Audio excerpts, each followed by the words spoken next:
Hey everybody, I wanted to do a quick video talking about the money and monetary policy activity. I know it's something that a lot of people are still a little bit iffy on. We're going to talk about it more when we talk about aggregate demand and aggregate supply and monetary policy and fiscal policy, but I think it's a really good opportunity to practice these ideas before we get too deep into it. So I wanted to review it with you. So let's go take a look. So let's get started. There goes my whiteboard. Okay. Perfect. So this was talking about how the Federal Reserve can use monetary policy to control the money supply. So we're going to deal with the market for federal funds. So we have the quantity of federal funds down here. And we have the federal funds rate up here. And what you want to remember is the federal funds rate is the interest rate that the Federal Reserve targets when they're trying to change the money supply. We'll talk about it more when we talk about monetary and fiscal policy, but it's generally going to be the same as what we've talked about here. And so I'm going to draw the market for federal funds in equilibrium where there's downward sloping demand for federal funds. And these are funds that banks can borrow from the Federal Reserve. There's some supply, some demand, and in equilibrium, there is a quantity of federal funds. Let's say $4.7 trillion and a target federal funds rate. Right now, the Fed is targeting a pretty low federal funds rate. It's actually at or below 1%. So we're just going to say 1% for our purposes. And then what we want to do with this assignment is talk about the three tools of monetary policy that the Fed has and how they can use them to alter the federal funds rate in order to change the money supply, right? So remember, we had three tools. We had open market operations,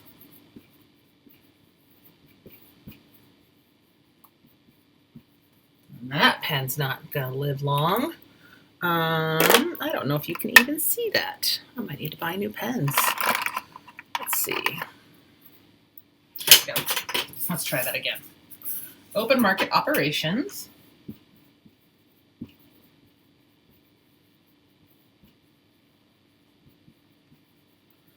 We had the discount rate.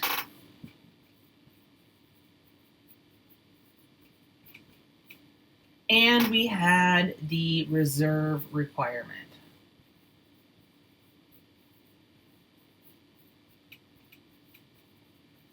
And all of these are designed to help the Federal Reserve control the money supply through monetary policy. So just a quick reminder, open market operations is buying or selling bonds. If they buy bonds, then that means they're going to be pulling bonds out of the market, putting more money in, increasing the money supply. If they sell bonds, they are taking cash out of the market, putting the bonds in, decreasing the money supply.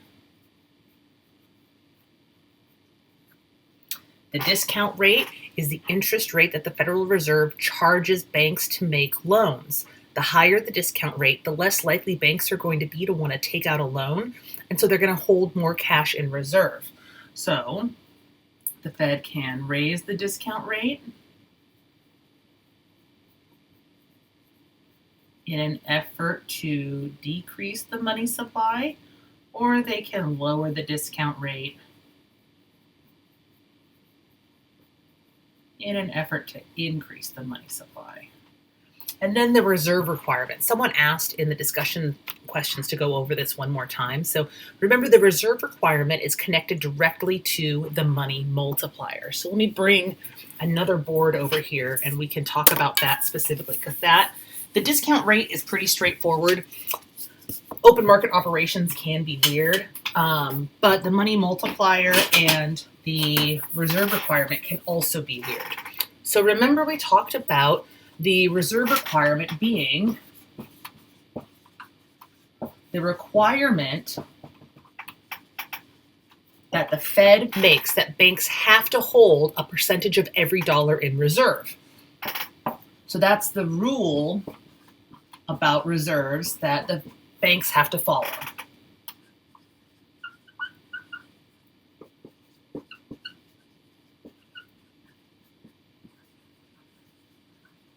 Banks can hold some amount in reserves. They can choose to hold more than the minimum or the minimum. Usually, historically, we only saw banks hold the minimum reserve requirement, whatever that minimum set by the Federal Reserve was, until the Great Recession. After the Great Recession, banks were more likely to hold higher reserves because they didn't trust the economy anymore, because they had failed, because so many banks had failed, they were holding excess reserves and making fewer loans. But that's where this all comes in, right? So whatever they hold in reserves, that's the reserve ratio.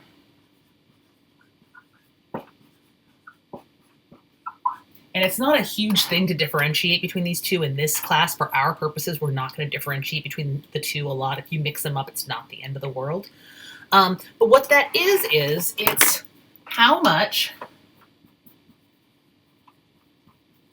of every dollar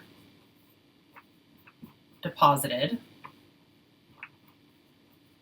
is held in reserve.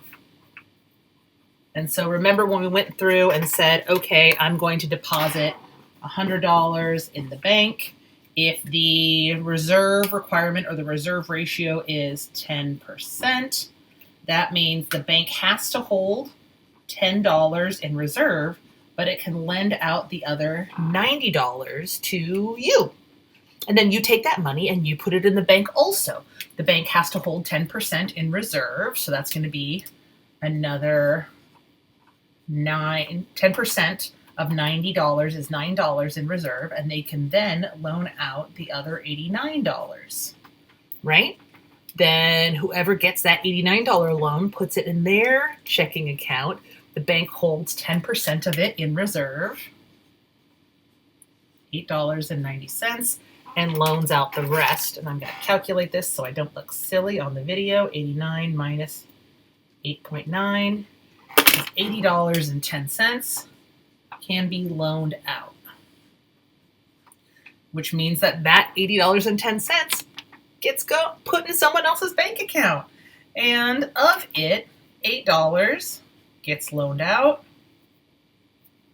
and the remaining $72.10 $8 is held in reserve. The remaining $72.10 gets loaned out, and then again goes into a bank account where $7.21 is held in reserve, and another loan is made. And that goes on and on and on. The money is multiplied through the economy through this fractional reserve banking system until we get a total sum of money. Knowing what that sum of money is what we use the money multiplier for. The money multiplier tells us how much money we get when we do this based on what the reserve ratio is. The money multiplier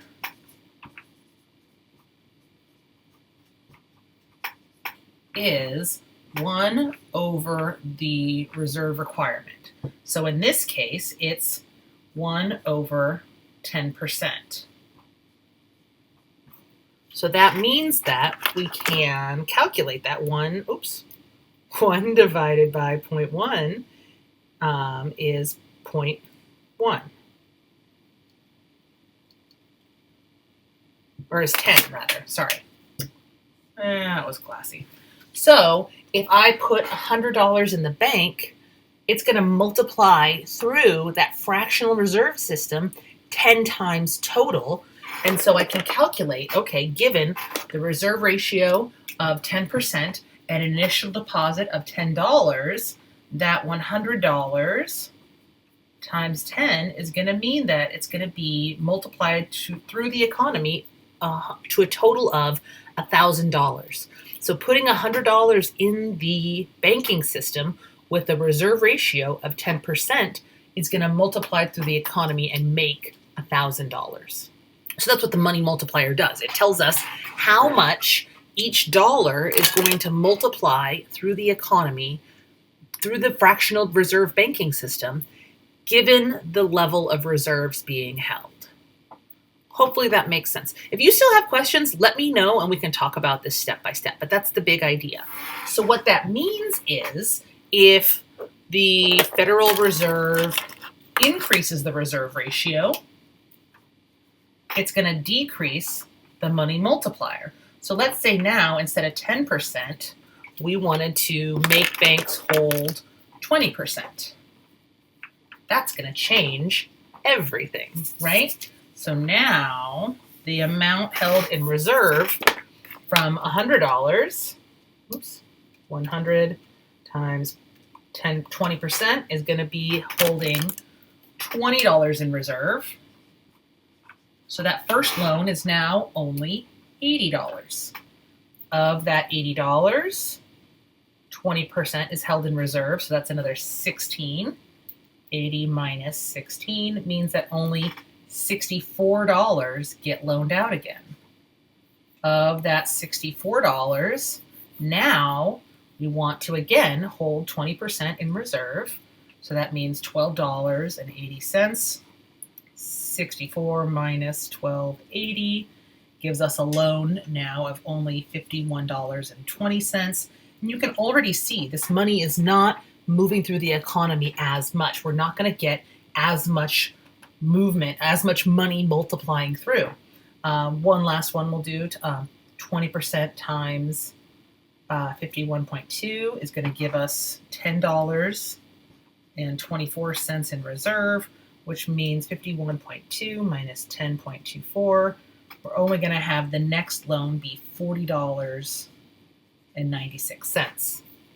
If we wanted to, we could go through and keep going until we had $0. Or we can come over here and say, what is the money multiplier if the reserve ratio is now 20% instead of 10%? It's going to be 1 divided by 0.2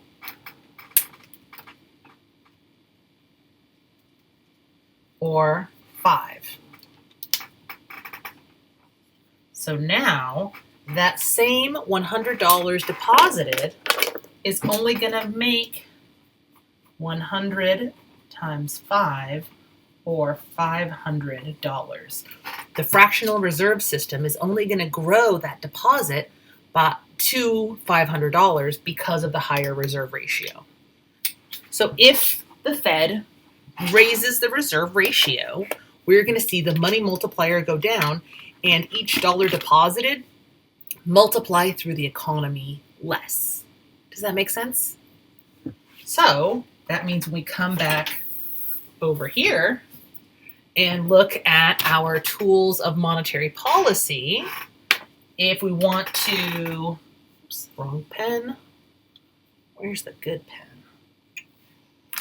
The world may never know. If we want to increase the reserve requirement, that's going to decrease the money multiplier, and that's going to decrease the money supply. On the other hand, if we decrease the reserve requirement, that's going to increase the money multiplier and increase the money supply. And that's kind of your shorthand mini lesson on how those all work. I didn't ask you in the assignment about every single one of them, but I think it's useful to review them. So now let's go through the problems in the participation activity. The first question says, now that we are in an economic recession, the Federal Reserve wants to lower the federal funds rate to try and stimulate the economy. How would the Federal Reserve use open market operations to lower the federal funds rate? Graph the effect of open market operations on the graph of the federal funds market. So we want to use open market operations, and we want to use them to lower the federal funds rate. And so if you're unsure of how to do that, you can see, okay, well, we want to make this lower. All we can do is control the supply of money. If we shift the supply in, the new equilibrium is higher. We want to shift the supply out. We want it to look like this. Get more money into the economy at lower interest rates, maybe 5%. And so if we want to increase the money supply, we want the Federal Reserve to use open market operations to buy bonds or buy treasury bonds. If they buy those assets, they put more money into the market, that fuels the economy, it increases the supply of money, and that lowers interest rates, lowers the cost of borrowing. So if the Fed wants to lower the federal funds rate, they will buy bonds, which will increase the supply of federal funds, increase the money supply, and lower the federal funds rate. Make sense? Straightforward, right? Easy peasy, lemon squeezy. All right, let's do the second one.